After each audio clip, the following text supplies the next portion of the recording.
여러분은 보이스피싱에 당하지 않을 자신이 있으신가요? 성별, 나이, 직업 상관없이 피해자가 속출하고 있습니다. 그 누구도 보이스피싱 청정구역에 있다고 할 수 없습니다. 하지만 원칙을 기억한다면 여러분은 피해자가 되지 않을 수 있습니다. 훈이로TV 시작합니다.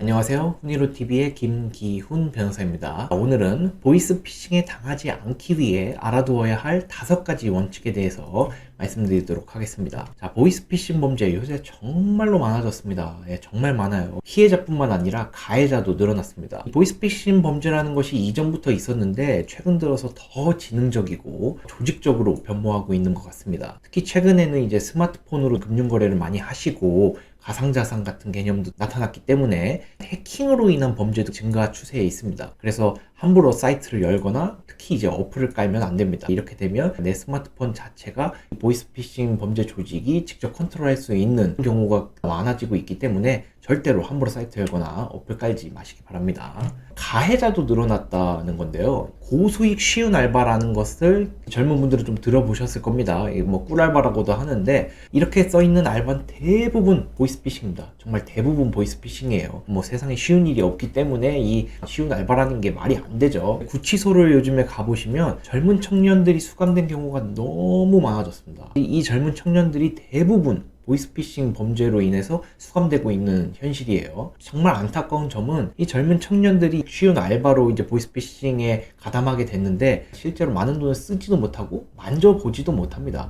문제는 이제 판결 가면 대부분 실형입니다. 실형이죠. 그러니까 옥살이를 할 수밖에 없는 것이기 때문에 고수익 쉬운 알바 정말 조심하십시오. 세상에 쉬운 게 없습니다. 자, 그래서 원칙 첫 번째, 내 개인정보는 이미 유출된 것이다. 이게 무슨 말이냐면 보이스피싱 조직이 대부분 내 이름이나 생년월일 정도는 알고 있습니다. 개인정보가 유출이 된 것이지요. 그래서 이제 전화할 때 내 이름을 얘기하고 생년월일을 얘기하고 더 나아가서는 이제 계좌번호나 뭐 주거래 은행명 등을 얘기를 하는데 요것들을 단계적으로 언급을 해요. 이렇게 되면 점점 더 신뢰하게 되거든요. 그것은 내 개인정보는 유출되었다고 생각을 하셔야지 이걸로 인해서 더 신뢰하거나 뭐 빠져들어서는 절대 안 됩니다. 그래서 이런 형태로 많이 진행이 되죠. 이름부터 얘기를 하고 몇몇생 뭐 생년월일 얘기하시니까 맞아, 내 생년월일과 내 이름을 알고 있네, 이건 거짓말은 아닌가 보다 하고 신뢰를 하게 되는데, 그러면서 뭐 언급하기도 하고 뭐 협조해 주세요 하기도 하고 뭐 협박을 하기도 하고, 그렇게 되면 이제 분위기가 좀 이상해지죠. 그때 이제 또 신뢰를 한번 주려고 나만이 알고 있는 개인정보를 또 언급을 하는 경우가 많습니다. 그렇게 되면 더 큰 신뢰를 하게 되고 뒤에 이제 본색을 드러내게 되죠. 그래서 이런 구도로 시작하는 경우가 많기 때문에 내 개인정보는 이미 보이스피싱 범죄 조직에서 알고 있다라는 전제하에 생각을 하셔야지 내 개인정보는 나만 알고 있는 것인데 이걸 얘기하는 거 보니까 진짜 수사기관 뭐 이런 게 맞나 보다 라고 오해하시면 절대 안 됩니다. 내 개인정보는 이미 유출된 것이다 이렇게 생각하시고 판단하시는 게 가장 현명합니다.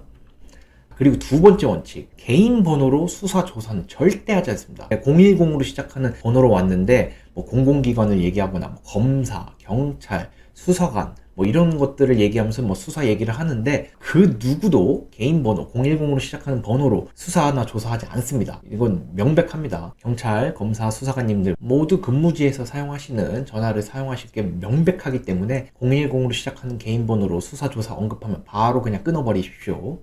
자, 원칙 세 번째. 아까 말씀드린 영장, 수사, 조사 등은 문서나 대면으로 하는 게 거의 대부분입니다. 전화로 하는 경우가 극히 드물어요. 그러니까 사실상 없다고 생각하시는 게 편합니다. 그래서 원칙, 대면이 원칙이고 내가 원하면 비대면으로 해준다. 내가 어디 뭐 해외에 있다거나 뭐 이렇게 부득이한 경우에는 뭐 전화로 이런 것들을 확인할 수도 있겠죠. 내가 한국에 잘 있는데 대면에 대해서 뭐 언급도 없이 바로 전화로 얘기한다? 거의 없습니다.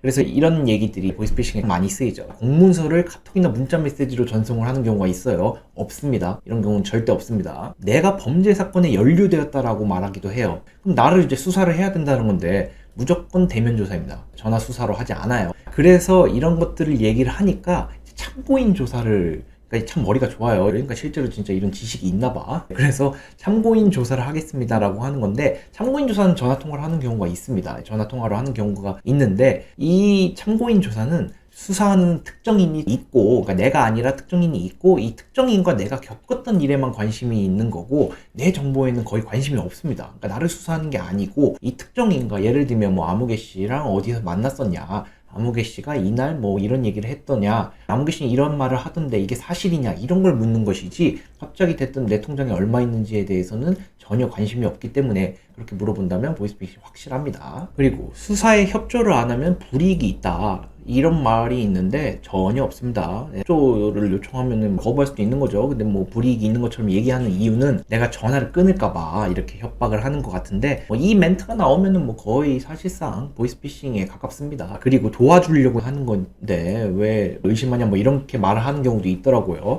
근데 세상 그렇게 호락호락하지가 않죠. 사람들이 시간이 많지도 않고 그렇게 친절하게 해주지도 않습니다. 그래서 도와주려고 한다, 뭐 이런 말들도 거의 보이스피싱이라고 생각하시면 될 것 같습니다. 자, 그리고 원칙 네 번째. 자, 보이스피싱 말고는 내 통장에 얼마 있는지 관심 있는 사람이 없습니다. 그러니까 결국에는 이 보이스피싱은 내 통장에 얼마 있는지에 대해서 반드시 묻게 되어 있습니다. 유튜브나 뭐 이런 데 그런 내용이 많죠. 한참 물었는데 통장에 돈이 얼마 있냐, 한 뭐 몇만 원 있습니다, 뭐 이렇게 했더니 뚝 끊어버리고, 그런 경우가 있는데, 그러니까 자기네들도 돈이 되는 사건에 시간과 노력을 더 투자하려고 하는 거기 때문에 어찌됐든 꼭 내 통장에 얼마 있는지에 대해서 묻게 되어 있어요. 시간이 걸리더라도. 그런데 내 통장에 얼마 있는지는 어떤 수사를 할 때 그런 게 관심이 있는지 모르겠지만 물어볼 이유가 없는 정보입니다. 심지어 금융기관에서도, 은행에서도 내 돈을 보관하고 있으면서도 그 내용에 대해 묻는 경우가 거의 없죠. 그런데 다른 사람이 수사를 한다면서 내 통장에 얼마 있는지 물어보는 경우는 없다고 생각하시는 게 좋습니다. 그래서 쭉 진행하다가 내 통장에 얼마 있는지 물어보면 정신이 팍 드셔야 됩니다. 아, 보이스피싱이구나. 내 통장에 왜 물어보지? 이렇게 생각하시면 됩니다. 그리고 마지막 원칙 다섯 번째. 자, 일단 조금 복잡하게 뭐 이것저것 뭐 얘기하고 협박도 하고 이렇게 좀 이상하다 싶으면 일단 전화를 끊으십시오. 전화를 끊고 직접 내가 확인하거나 반응을 기다리는 것이 가장 현명한 방법입니다. 만약에 실제로 내가 수사, 조사 대상이라고 하더라도 전화 끊은 것으로 인한 불이익은 전혀 없다고 생각하시면 됩니다. 그리고 아쉬운 쪽이 꼭 다시 연락을 하게 되어 있기 때문에, 내가 만약에 전화를 끊고 진짜 조사, 수사 뭐 확인해야 되는 것이라면 문자로 연락이 다시 오거나 문서로 다시 연락이 오게 되어 있습니다. 그래서 조금 낌새가 이상하다 싶으면은 전화를 한번 끊어 보십시오. 그리고 직접 내가 확인을 하거나 반응을 기다려 보시면 보이스피싱인지 확실히 알 수 있으실 겁니다. 제가 말씀드린 5가지 원칙을 정리해서 다시 말씀드리면, 내 개인정보는 이미 유출된 것이라고 생각해야 된다. 그래서 내 개인정보를 열심히 언급하더라도 이로 인해서 당황하거나 신뢰를 주어서는 안 된다. 두 번째, 개인 번호로는 절대로 수사나 조사를 하지 않으니 010으로 금감원입니다. 수사관, 검사, 경찰서입니다. 절대 믿지 마시고 바로 끊어버리십시오. 그리고 영장 수사 조사는 문서나 대면으로 하는 것이기 때문에 전화 거의 안 합니다. 참고인 조사 같은 경우에는 아까 말씀드린 것처럼 나에 대한 관심이 없어요. 특정인에 대한 정보만 물어보기 때문에 확연히 다릅니다. 그리고 내 통장에 얼마 있는지 궁금한 사람은 보이스피싱밖에 없습니다. 절대 아무도 궁금해하지 않습니다. 물어보면 바로 제가 했던 말을 생각하셔야 돼요. 마지막으로, 일단 조금 의심되고 뭔가 복잡하다 싶으면 전화를 끊으십시오. 불이익이 전혀 없기 때문에 끊고 직접 한번 확인을 하던가 반응을 조금 기다려 보시면 확실히 알 수 있을 거라 생각됩니다. 그래서 오늘은 이렇게 보이스피싱을 당하지 않기 위해 알아두어야 할 5가지 원칙에 대해서 알아보았는데요. 앞으로 새로운 수법이 나타날 수도 있겠지만 오늘 말씀드린 원칙을 잘 기억해 두시고 현명하게 대처하시기 바랍니다. 그리고 수사든 조사든 조금 의심스럽다 싶으시면 끊는 게 가장 현명한 것 같습니다. 무조건 아쉬운 쪽이 다시 연락 오게 되어 있으니까 걱정 마시고 의심되면 끊으십시오. 여러분들은 꼭 피해자가 되지 않기를 기원하겠습니다. 오늘도 영상 신청해 주셔서 감사드리고 다음 영상으로 찾아뵙도록 하겠습니다. 감사합니다.